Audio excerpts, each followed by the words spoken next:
Hello, and welcome back to another episode of the Cinema Scoop podcast with Sam and Jordan. And it's my birthday weekend. Happy birthday. Thank you. It's been a really great weekend. Got to do a lot of really nice things with friends and family. I have very long Some new nails. nails. Long nails now. And we got to go to the movies once. We got to eat a lot of food.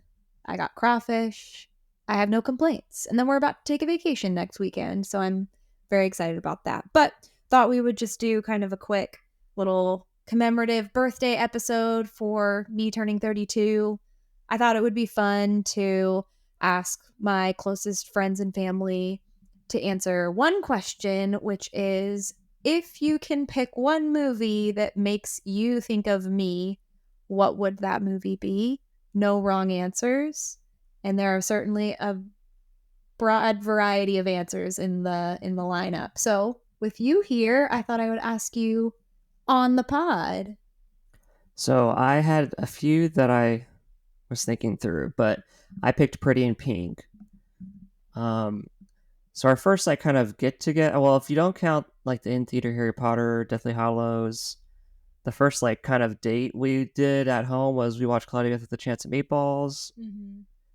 But then it was 2 weeks later we had our own movie marathon where we each picked 2 movies, I think, of our favorites. And this was week 3 of dating, and one of the ones what year was this too? 2011. Yeah. So you picked Pretty in Pink, and I never really heard of it before. I've seen Ferris Bueller's Day Off, and so I know John Hughes, the director, but I hadn't really seen anything about Pretty in Pink.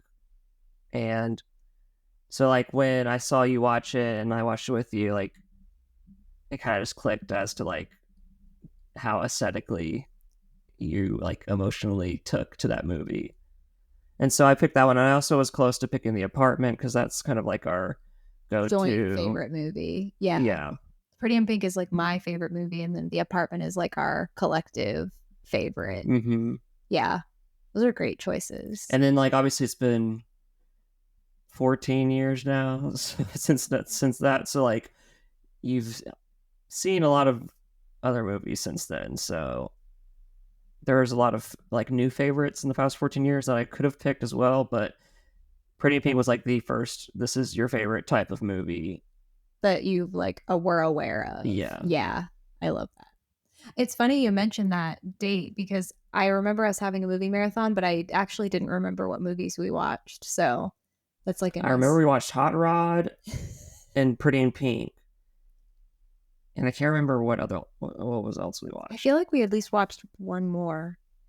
Okay, so I'm going to go ahead and go through the list. So someone else said Poor Things, which I am happy that I think it was maybe 2 different people actually said Poor Things. So, which I just find that to be funny because I very much like that movie and I think it's funny. I also think that, the main character is just very curious and also just very childlike energy, which I definitely feel like I have towards a lot of things. So great pick. Another one of my friends picked Secretary, which is not a surprise either. Also a very curious person with a childlike sense of wonder for the world. So someone else picked Twilight for very obvious reasons. Great choice. I was a big Twihard back in the day.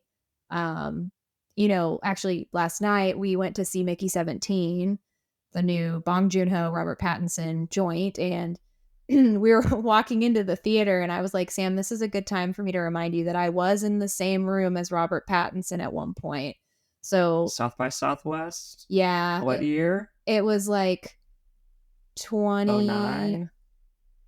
Yeah, it was before Twilight came out. Twilight was 08, so it might have been 07. It might have been the the same year that Twilight came out, because basically what was happening was Robert Pattinson was in this very indie, low budget movie called How to Be that I own on DVD. I don't even think it's on streaming. It's hard to find. But that movie was premiering at actually it was Austin Film Festival. And at the same time, he had just been announced as like he was going to play Edward in Twilight, and I was like a big fan of the books, so I was like, we gotta like go see this. So my stepmom took me, so we got to see this movie How to Be, and then he like made an appearance, and it was a very small movie theater, like smaller than the theater we were in last night. And we made eye contact. It's my headcanon at this point. I have like very blurry pixelated camera like pictures of him that I did not actually get to go meet him, but we were in the same room. So bringing me back to my roots. Also back to my roots, someone else said Harry Potter Deathly Hallows. Okay. So specifically Deathly Hallows. Harry Potter. Yeah, and I think that's a fair thing too, because again, I've always been a fangirl. That's like, did they say part 1 or part 2? Part 1. Oh, okay. And I think it's funny because that is the better part. I'll be honest. I disagree. Well, that's fine. I just can't get over the like, come on, Tom, let's finish this together. And then they just like jump off the, anyway, don't get me started. But part 1 we saw in theaters together. And then part 2 we had already started dating. So it was kind of a nice, but you weren't actually the person who mentioned this. The person who mentioned this was in my family, and I made them sit through all the Harry Potter movies. And they were like, you're what got me into Harry Potter. And so, yeah, I thought that was sweet. Also the same person said Back to the Future, because me and this person were like the only people that were really very, very into Back to the Future, when like I don't think the rest of the family was as into it as we were. Specifically the third one, because trains. Like, why would you not want trains in a Back to the Future movie? This is maybe my favorite answer out of all of them, and it's the 2002 Spider-Man movie. That was maybe my favorite answer. And I actually think that's a great answer to kind of round out the show on, because I think that Spider-Man is the like quintessential, that is the end of all good superhero movies. That was the last great one, with Tobey Maguire and with, Kirsten Dunst and her bright red hair and the upside down kiss, and Willem Dafoe being a freaky little fuck. Like, he's just that James Franco before he was a freaky little fuck in real life. Like, I just love that movie. And they have that song, and they say that a hero could save us. Like, that's just peak early 2000s, like angsty, like Sony PS2 vibes, like drinking a Monster Energy drink, and you're like, yeah, superheroes. Like, it just doesn't really get any better than that. So yeah, that was my list. Some people repeated movies that other people said. So it's a good collection of films. I think it's a good like quintessential Jordan movies for you. So yeah, that's the list. Maybe go check some out in honor of me. That's all I got. Thanks for listening. Bye.